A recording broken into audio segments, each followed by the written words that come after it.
justement, j'avais envie de vous parler d'oiseaux aujourd'hui, mais d'ailleurs pas que aujourd'hui en fait, chères auditrices, chers auditeurs et chers chroniqueurs, parce que vous le savez, lors de la saison dernière, dans le final, je vais faire un petit quiz sur les manchots de manière générale, que vous pouvez aller voir dans la description du coup de ce que vous êtes en ce moment même en train d'écouter. Et au sortir de tout ça, je me suis dit, bon sang, mais en fait c'est pas suffisant. En fait, il faut parler plus aux gens que ça, des manchots, pas juste avec un petit quiz de genre quelle est la différence entre un manchot et un pingouin, ou ils vont tous mourir, etc. Non, il faut aller un peu plus loin que ça, parce qu'il existe près de 18 espèces quand même de manchots qui vivent sur la surface de la planète. Elles sont à peu près toutes en danger en ce moment. Et du coup, dans mon esprit malade, je me suis dit, qu'est-ce qu'on va faire ? On va parler de manchots à chaque intervention. Donc là, je suis devant un dossier de 47 pages sur les manchots de manière générale. Donc voilà, c'est un gros travail de veille que j'ai fait. Et aujourd'hui, ce que je vous propose, c'est qu'on fasse un petit peu l'introduction. Donc ça va être quelque chose d'un peu long peut-être, et je m'en excuse par avance, mais les chroniques qui suivront, elles, se focaliseront sur chacune des espèces. Et comme tout aura été déjà un peu enregistré au préalable dans cette introduction, ce sera des choses qui seront relativement rapides. Donc déjà, on va commencer par un poncif qu'on va retirer tout de suite. Le manchot n'égale pas le pingouin, mais bon, ça je pense que vous le savez si vous avez mis pause et que vous avez écouté le quiz dont j'ai parlé précédemment. Puisque les manchots vivent bien évidemment plutôt sur l'hémisphère sud. Alors on va commencer par le début. Au début, il y avait des manchots à la préhistoire. En fait, la séparation avec les oiseaux volants se serait effectuée il y a entre 30 et 50 millions d'années pour évoluer peu à peu vers les manchots actuels. On suppose qu'avec l'absence de prédateurs terrestres, à l'exception bien sûr d'autres oiseaux, et avec l'évolution vers un régime alimentaire d'origine océanique, ils avaient de moins en moins besoin de voler, et ils ont donc progressivement perdu cette capacité pour acquérir à l'inverse celle de nager et de plonger, la principale modification morphologique étant bien sûr la transformation des ailes en nageoires. Petite information, les ordres les plus proches des manchots actuels sont les Procellariformes, principalement albatros, pétrels et puffins, les Gaviformes, ordre comprenant plusieurs espèces d'animaux. Les études ADN pourraient suggérer un lien avec l'ordre des Pélécaniformes. Waouh! Ouais, à chaque fois il va y avoir des noms. Tu nous fais une interro à la fin pour qu'on se souvienne des mots. Parce que sinon il faut que je note de suite. Je peux comprendre, rassurez-vous. Sachez d'ailleurs qu'il existe une espèce de manchot, on en parlera dans la chronique en question, qui s'appelle le petit manchot bleu, qui est considéré comme le plus primitif, car le plus proche des puffins, qui, souvenez-vous, font partie de la famille des Procellariformes, notamment à cause d'un trou tubulaire dans les narines. Donc, les manchots à la préhistoire. Il existe 32 espèces de manchots éteintes qui sont actuellement reconnues du coup par les paléontologues. Aujourd'hui, l'ensemble des fossiles de manchots n'ont été découverts que dans l'hémisphère sud et uniquement dans les régions où les manchots actuels vivent. Les premiers fragments de fossiles de manchots ont été découverts en Nouvelle-Zélande au milieu du 19e siècle. Ces scientifiques ont émis l'hypothèse que deux facteurs ont contribué à l'extinction des manchots. Le premier, c'est les phoques, baleines et manchots étaient en concurrence pour la même nourriture. Et le second, c'est que les manchots seraient devenus les proies de certaines espèces justement de phoques et de baleines. Les espèces de manchots survivantes le doivent alors à leur petite taille, moyenne d'environ 60 cm pour les manchots actuels, contre 90 cm quand même pour les manchots préhistoriques. Wow. Donc beaucoup plus gros, ça fait la taille d'un humain quand même. Donc, imaginez un manchot de la taille d'un humain, on est quand même sur un truc assez balèze. Voilà. C'est des manchots géants. Déjà que le manchot empereur, il est quand même pas mal grand parce qu'il fait la taille d'un gosse. Quand je dis un gosse, c'est un gosse de 10 ans. Hein. Ouais, voilà, quand même. Mais les manchots préhistoriques, on en a qui font 1m90. Hein. Parmi les plus gros qu'on a retrouvés. Ils sont plus grands que moi. Oui, ils peuvent. Mais ils vont. J'allais dire, ils peuvent te manger. Ils mangent des poissons, mais voilà, si t'as. Je suis pas un poisson. Du coup, chapitre 2, la découverte. Un certain nombre d'espèces étaient connues et en contact avec les habitants dits, j'aime pas ce terme, mais primitifs. Ou les natifs si vous préférez. Leurs œufs étaient consommés et ils étaient très certainement chassés. Par exemple, côté du Pérou, on a les manchots de Humboldt, en Patagonie, on a le manchot de Magellan, l'extrémité sud de l'Afrique, on a le manchot du Cap, et en Australie et la Nouvelle-Zélande, on a le petit manchot bleu et le manchot à aileron blanc. Chassés à outrance à partir du XIIIe siècle, peu après l'arrivée des premiers migrants polynésiens, une espèce de manchot natif de Nouvelle-Zélande, qu'on appelle le Megadipe waitaa, a carrément disparu justement à cause de ça. Un autre manchot originaire des îles subarctiques l'aurait alors remplacé en un temps record. C'est le manchot à œil jaune, justement, qui va coloniser les terres petit à petit. Une étude de 2008 tend même à montrer que suite à cette extinction, il y aurait eu un changement de rapport en la nature chez les Maoris, avec peut-être un plus grand respect pour cette dernière et pour cet animal en particulier. Voilà, ils auraient alors été marqués par la disparition de l'animal. Cet épisode d'extinction d'une espèce, suivi de son remplacement par une autre, se serait déroulé en moins d'un siècle. Pour Pour en retracer l'histoire, les scientifiques se basent sur l'analyse ADN et la datation au carbone 14 d'os contenus dans des restes fossiles. Passons maintenant aux occidentaux. Des navigateurs portugais furent les premiers occidentaux à apercevoir des manchots. Bartolomeu Dias a certainement aperçu des manchots du Cap lors de son expédition en 1487-88 jusqu'au Cap de Bonne-Espérance et aux baies d'Algoa et de Mossel.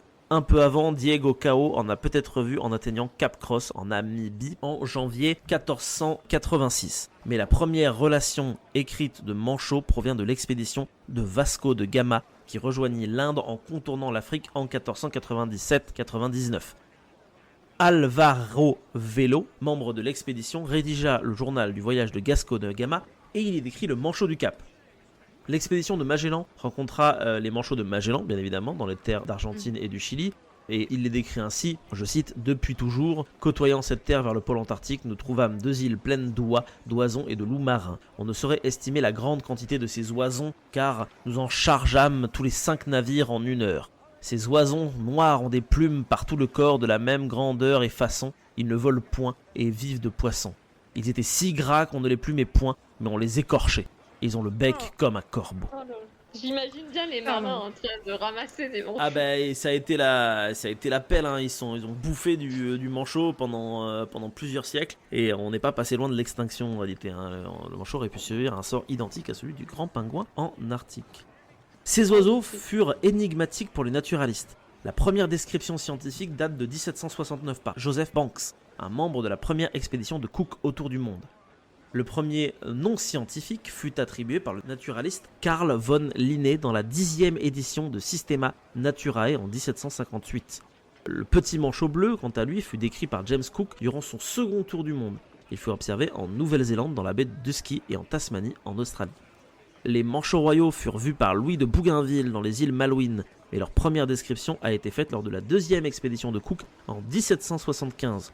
Les poussins étant tellement distincts des adultes, car en effet ils ont un duvet marron, ils furent longtemps considérés comme étant une espèce à part. Le manchot papou, lui, fut décrit pour la première fois en 1776 par l'explorateur et naturaliste français Pierre Sonera dans l'ouvrage Voyage à la Nouvelle-Guinée. Il les avait même qualifiés de poissons à plumes. Le manchot d'Adélie, quant à lui, fut découvert et décrit par Dumont d'Urville en janvier 1837. L'expédition avait également trouvé un fragment de coquille d'œuf de manchot empereur sur de la glace flottante, mais elle n'avait pas réalisé cette découverte.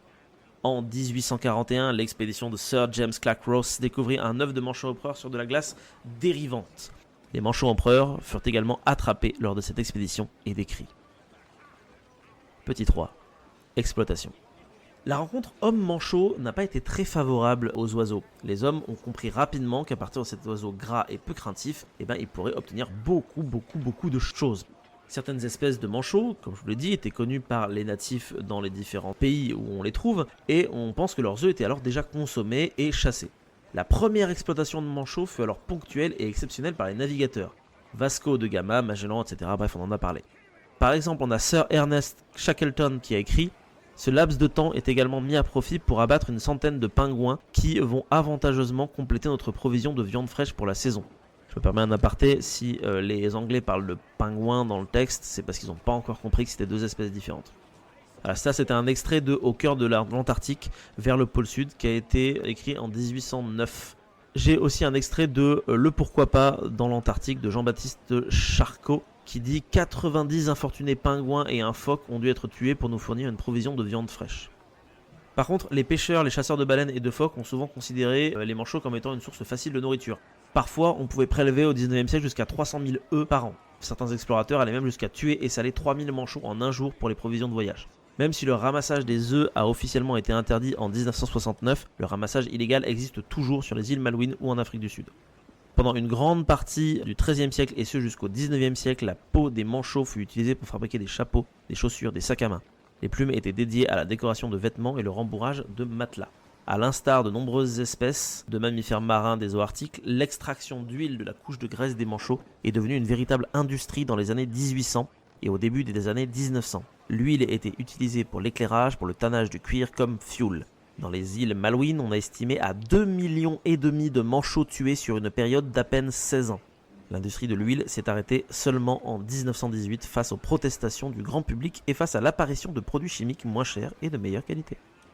Sachez également que le guano des manchots de Humboldt a une grande valeur commerciale pour ses principes fertilisants, une haute teneur en azote.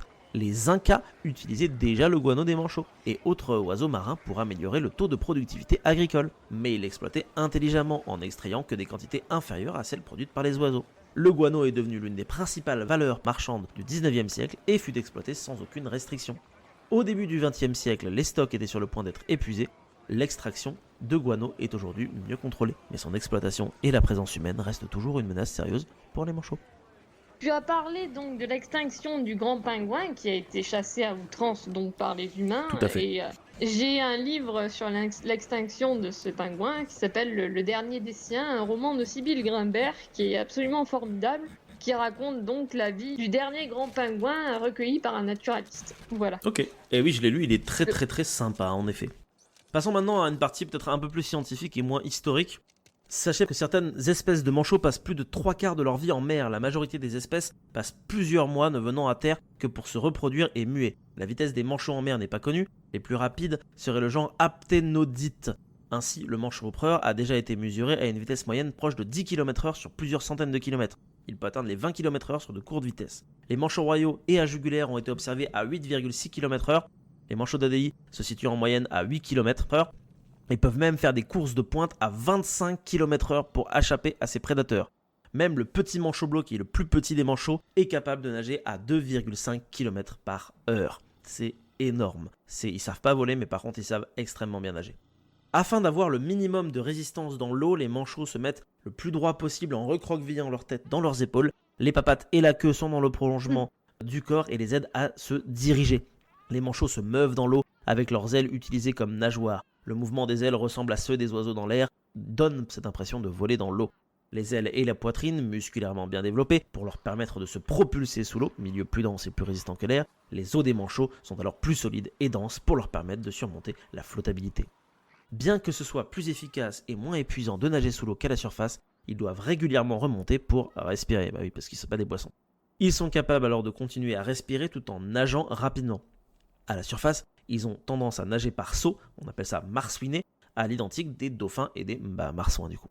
Ce type de nage permet également de perturber les prédateurs lors de poursuites. Les manchots empereurs sont les seuls à ne pas faire de marsouinage et les manchots royaux le font que rarement. Les autres espèces par contre le pratiquent très couramment. Des études sur les manchots adélis sembleraient indiquer qu'ils utilisent le soleil pour se diriger. Ils s'adapteraient donc à la rotation du soleil dans le ciel. La plupart des proies des manchots vivent à faible profondeur, donc ils n'ont pas besoin de plonger très profondément ou pendant de longues périodes. En général, la plongée dure moins d'1 minute. Toutefois, chez les manchots papous et adélis, on a des records de 7 minutes en plongée à moins de 10 mètres pour une durée de 20 à 30 secondes. Le manchot adélie plonge jusqu'à 170 mètres. Des études ont été effectuées avec des balises radio et des enregistreurs automatiques de profondeur sur des manchots empereurs. Cette espèce pêche notamment des calamars et des poissons dans les eaux intermédiaires, et donc elle plonge plus profondément et reste plus longtemps immergée que les autres espèces. Le record de plongée enregistré, c'est 535 mètres. La plongée la plus longue, elle est de 21 minutes. Ces deux mesures sont des extrêmes bien sûr. La plupart des plongées sont à moins de 21 mètres et durent de 2 à 8 minutes. Pendant les plongées, le rythme cardiaque du manchot baisse. Les manchots adélis réduisent leur rythme cardiaque de 80-100 pulsations par minute à 20. Le rythme cardiaque d'un manchot empereur baisse de 15%. La redistribution du sang dans le corps des manchots lors des plongées est encore inconnue.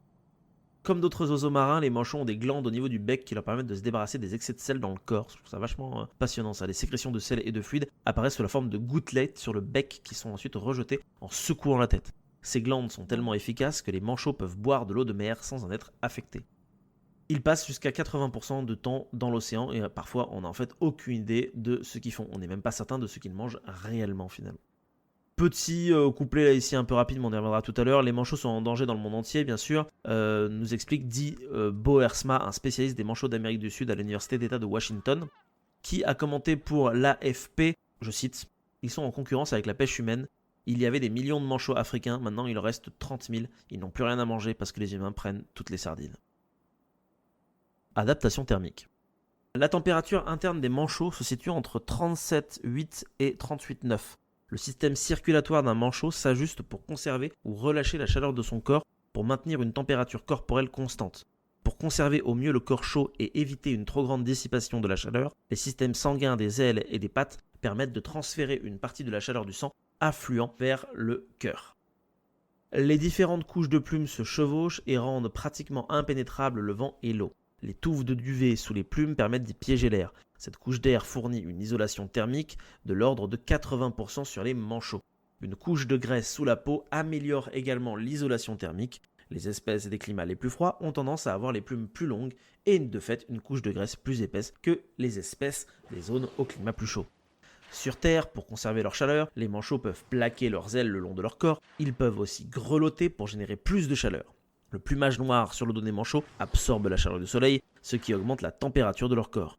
Par exemple, chez les manchots royaux et empereurs, on se rend compte qu'ils peuvent basculer leurs pieds et ainsi faire reposer intégralement leur poids sur les talons et la queue, réduisant ainsi le contact avec le sol gelé. Les manchots empereurs se rassemblent en petits groupes qu'on appelle des tortues pour conserver la chaleur. Jusqu'à 600 mâles peuvent former un groupe tout en couvant leur œuf en plein hiver arctique. Ils sont également capables de récupérer 80% de la chaleur qui s'échappe par la respiration grâce à un complexe système d'échange thermique dans leur voie nasale. L'imperméabilisation du corps par les plumes permet aux manchots de se rendre dans l'eau froide. La température de l'eau est en général de moins 1,8 degré en Antarctique, peut parfois atteindre même moins 2,2, mais la couche de graisse n'est pas suffisante pour que le corps garde une température stable en mer. Les manchots doivent alors demeurer actifs dans l'eau pour se réchauffer. La couche d'air piégée au niveau du duvet est comprimée pendant les plongées et elle peut même se dissiper en cas de plongée trop longue. Les manchots réarrangent alors leurs plumes par lissage. Si le corps devient trop chaud, les vaisseaux sanguins dans la peau se dilatent, emmenant la chaleur de l'intérieur du corps vers la surface où elle va être dissipée. Les manchots ont alors plusieurs moyens d'empêcher la surchauffe. Écarter ses ailes pour les séparer du corps afin que les faces internes et externes soient exposées à l'air et libèrent donc la chaleur. Ils peuvent aussi halter, ils peuvent ébouriffer leurs plumes, ils peuvent se déplacer dans des zones à l'ombre. Et oui, parce que en effet, les manchots ils sont adaptés au froid, donc s'il fait trop chaud, ils sont dans la merde. Notez quand même qu'il y a des espèces tempérées qui ont moins de plumes sur les pattes et ils ont donc une zone aussi sans plumes sur la tête. Donc ils sont vraiment adaptés à un climat tempéré. Le manchot dort avec son bec replié sous l'aile, ceci ne leur serait d'aucune utilité mais serait un héritage de leur évolution depuis les oiseaux volants. Pour conserver l'énergie pendant le jeûne, les manchots peuvent augmenter leur temps de sommeil. Ainsi, pendant l'hiver antarctique, quand la période d'obscurité peut durer plus de 20 heures, les manchots empereurs en petits groupes couvrent l'œuf et passent la moitié du temps en fait à dormir. Ils dorment debout en fait. C'est ça, en fait, ils dorment debout pendant que le bébé il est présent dans l'œuf. On va parler un peu rapidement du cycle de vie des manchots, ça se présente en plusieurs temps. Le premier temps, c'est la jeunesse. Comme la plupart des oiseaux marins, les manchots vivent longtemps. Ils atteignent leur maturité sexuelle entre 3 et 8 ans. Pour les petites espèces, la reproduction peut commencer à 3 ou 4 ans par contre. Les espèces les plus grandes se reproduisent vers 5 ans. En fait, ça va un peu dépendre. Le premier principe, c'est qu'une fois que vous êtes apte à vous reproduire, il va falloir arriver au site de nidification des adultes. Ils vont revenir à terre uniquement pour se reproduire et élever leurs poussins. La plupart des espèces sont grégaires et forment alors de larges colonies. On verra au cours des différentes chroniques qu'on a parfois des petites exceptions. Donc ça se fait sur des îles, dans des régions reculées, sur des continents. Le but c'est d'être loin des prédateurs bien évidemment, puisque pour rappel le manchot ne sait pas voler, donc s'il y a un prédateur, ça peut être un peu problématique. Ensuite, une fois que vous êtes arrivé sur l'île, il va falloir trouver un partenaire en fait sexuel. Donc vous allez avoir des rites nuptiaux qui varient selon les espèces. Ça commence en général par des signaux visuels et auditifs. Dans la plupart des espèces, les mâles se manifestent en premier en préparant un nid et ensuite ils cherchent une femelle.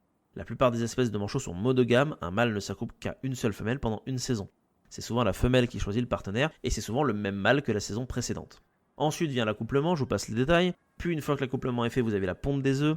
Chaque espèce a bien sûr sa forme d'œuf. Je vous donne quelques petits exemples un peu rapidement parce que c'est pas si intéressant que ça. Le manchot empereur et royal sont les seuls à ne pondre qu'un œuf, mais la plupart des autres manchots, eux, vont pondre jusqu'à 2 œufs. Le deuxième, il est en mode là pour la sécurité, quoi, d'une certaine manière. Si le premier marche pas, le deuxième on le prend. Donc généralement, il n'y en a jamais vraiment un des deux qui va arriver totalement à maturité. Je vous donne une échelle de taille. L'œuf du manchot empereur, il fait 12 cm. Celui du manchot d'Adélie, il en fait 5. Voilà. Le manchot empereur, il pèse quand même 515 grammes. Et celui d'Adélie, il en fait 153. Ensuite vient la période d'incubation. Les parents vont alterner pour maintenir l'œuf au chaud. L'exception revient au manchot empereur où seul le mâle couvre l'œuf. Comme tous les oiseaux qui couvent, le manchot protège l'œuf grâce à un repli flasque de peau abdominale. Le but, c'est d'essayer de maintenir l'œuf le plus au chaud. Le temps d'incubation varie bien sûr d'une espèce à l'autre, cela va de 1 mois jusqu'à quand même 62 voire 67 jours pour le manchot empereur, décidément le pauvre. Il faut que l'œuf soit incubé à une température d'environ 36 degrés, donc il n'y a pas intérêt à faire tomber l'œuf par terre. Si jamais il tombe par terre, c'est fini, il est froid et hop. Oh la pression. Voilà. Donc le mâle il quitte son nid que vraiment s'il est en train de mourir de faim et qu'il ne peut plus rien faire, mais sinon il gardera l'œuf jusqu'à la fin. Une fois que votre œuf, vous avez réussi à le faire survivre, les poussins vont commencer par faire un petit trou, puis ensuite ils vont mettre leur petite tête terminée, ils vont faire cui, et ils vont vouloir avoir à bouffer, bien évidemment. Donc c'est là où vous avez intérêt à ce que la mère débarque pour pouvoir nourrir la mère ou le père, parce que ça dépend des cycles qui a commencé. En gros, que l'adulte qui allait faire le plein de provisions débarque pour nourrir le petit, pendant que l'autre va recommencer à nouveau à aller chercher de la bouffe. Donc vous avez différents types de duvets bien sûr chez les poussins. Gardez à l'esprit que c'est un duvet, donc du coup ça n'est pas des plumes. Donc ça veut dire que si le poussin se jette dans l'eau, il meurt de froid et noyé parce qu'il ne pourra pas nager à l'intérieur. Donc il faut attendre qu'il est complètement muet pour pouvoir réussir à s'en sortir. Donc pendant tout le temps où le poussin est vulnérable, les parents vont donc devoir aller chercher de la bouffe et ils vont aussi devoir le protéger contre toutes les horribles espèces de prédateurs qui veulent dévorer vos poussins. Bien évidemment, souvent ça marche pas très bien, donc il y a énormément de pertes de poussins chez la plupart des manchots. Ce qui a parfois tendance à rendre fou certains manchots qui ont perdu leur bébé, mais ça on y reviendra pour les différentes espèces. Puis au bout d'un moment, le poussin va alors du coup arrêter de dépendre de ses parents, il va commencer à muer petit à petit et il pourra alors se jeter dans l'eau pour recommencer le cycle depuis le début. Une fois qu'il sera mature, il retournera blablabla. Bon, c'est chouette, le manchot il peut se reproduire, le problème c'est que bien sûr, il y a des gros problèmes en ce moment, c'est pour ça justement que ces chroniques que je vais vous faire existent. Le premier gros problème que le manchot risque en ce moment, c'est un phénomène naturel périodique qu'on appelle El Niño, ça veut dire l'enfant, qui n'est pas réellement complètement compris aujourd'hui. Il se traduit par une modification des vents et des courants marins habituels. La surface de la mer est alors réchauffée, la remontée des eaux riches en nutriments est réduite, et cette baisse de nutriments affecte le plancton, le krill et les petits poissons, et donc du coup toute la chaîne alimentaire des animaux marins. Et devinez qui est dans cette chaîne ? Eh bien le manchot. Donc il a double perte, 1, il a plus de bouffe, et 2, il fait trop chaud. Pour le moment, El Niño, on n'est pas vraiment certain que ce soit vraiment dû au réchauffement climatique entraîné par les humains. C'est un phénomène qui arrive de temps en temps. Le fait est qu'il arrive de plus en plus, par contre. Et ça, c'est problématique. Par contre, là où on a un petit problème, c'est que la surpêche, c'est nous qui le faisons. Donc en gros, on prend le krill, on prend les anchois, on prend tout. Et donc du coup, forcément, le manchot ne peut plus rien avoir. Les manchots seraient même impactés par la chasse aux baleines. Et oui, l'augmentation de la population de certaines espèces de manchots depuis 30 ans pourrait être attribuée à la plus grande quantité de krill disponible, dû à la baisse de baleines. Donc ça, c'est plutôt positif pour certains des manchots, mais pas tous. On en parlera dans les différentes chroniques.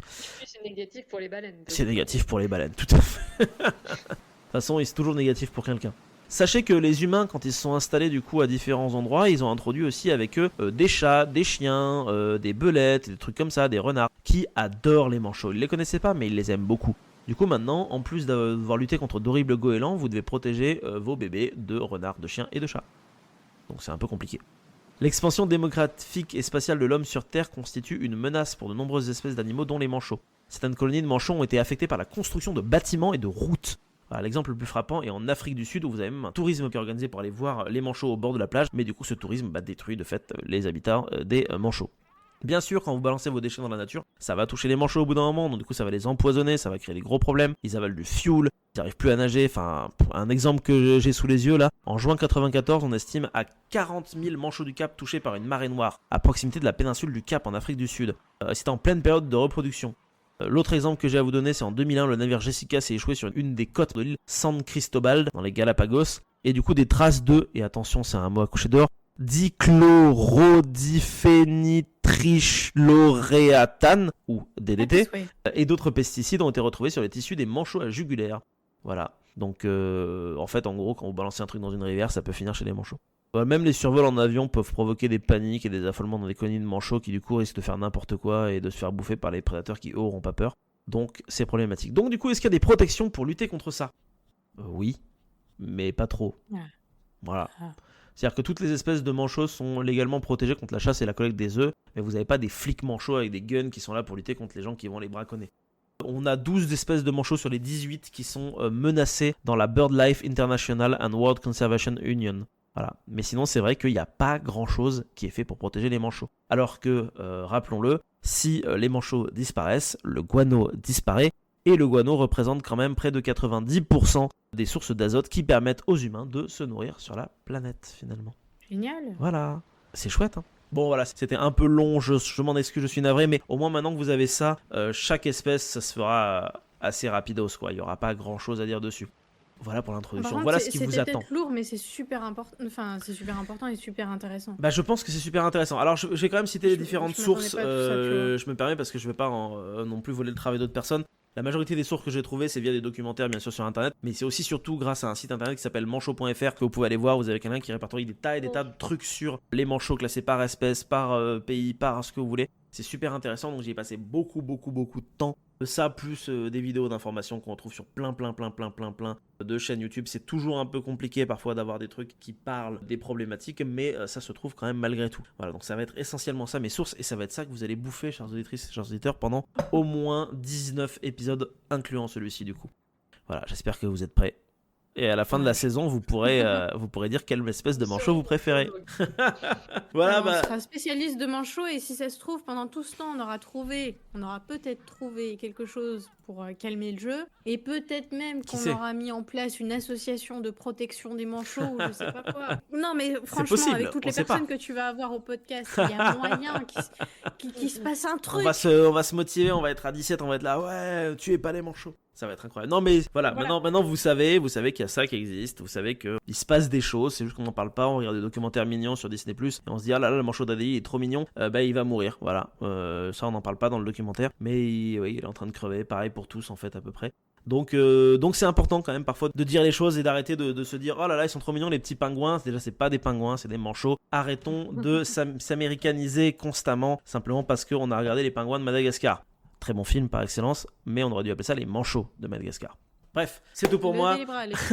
C'est tout pour moi. Non mais pas de soucis, la ref est incroyable. Si ce petit instant passé en notre compagnie vous a plu et que vous avez envie d'en passer d'autres avec nous, eh bien n'hésitez pas à vous abonner, mettre un petit pouce bleu, partager la vidéo ou encore nous suivre sur les réseaux sociaux. Sachez que vous pouvez aussi écouter cet épisode dans son entièreté, et pour cela vous n'avez qu'à vous rendre dans la description de la vidéo. Je vous dis à très bientôt pour à nouveau écouter un petit peu de tout et surtout un petit peu de rien.